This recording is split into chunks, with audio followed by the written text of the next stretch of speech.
একটা বড় খবর আপনাদেরকে দেখাচ্ছি। এই মহিলার ইট, আর এই মহিলাটা দান করে দিচ্ছে রাস্তার ধারে যে ইট লাগানো ছিল খামাল একবারে পুরো দান করে দিচ্ছে, আর বলছে তোমরা যাও বাবরি মসজিদের জন্য এই ইট নিয়ে চলে যাও। তো কিভাবে দান করছে সেটা বুঝতেই পাচ্ছেন। হ্যাঁ,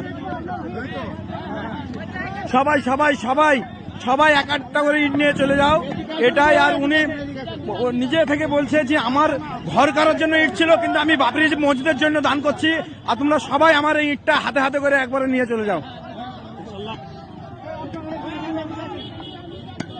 তো দেখতে পাচ্ছেন কিভাবে ইটের খামাল রাস্তা থেকে সব নিয়ে যাচ্ছে, আর এই আমার চাচি মানে দান করে দিচ্ছে, যেহেতু বাবরি মসজিদে ইটের দরকার, আর সেই কারণে দান করছে, আর সবাইকে ডেকে বলছে আমার ইটগুলো সবগুলোই নিয়ে চলে যাও।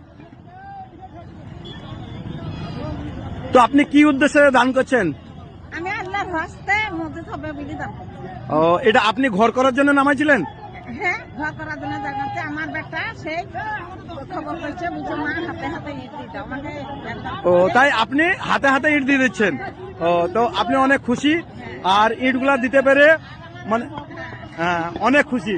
তো খামাল পুরো ইট পুরো নিয়ে চলে যাচ্ছে, কেননা বলছে আমার যতটা ইট লাগবে, আমার যতটা সমর্থন আছে আমি পুরোটাই আমি এই দিয়ে দেবো এই ইট, তা তোমরা সবাই নিয়ে যাও, আমার খামাল যত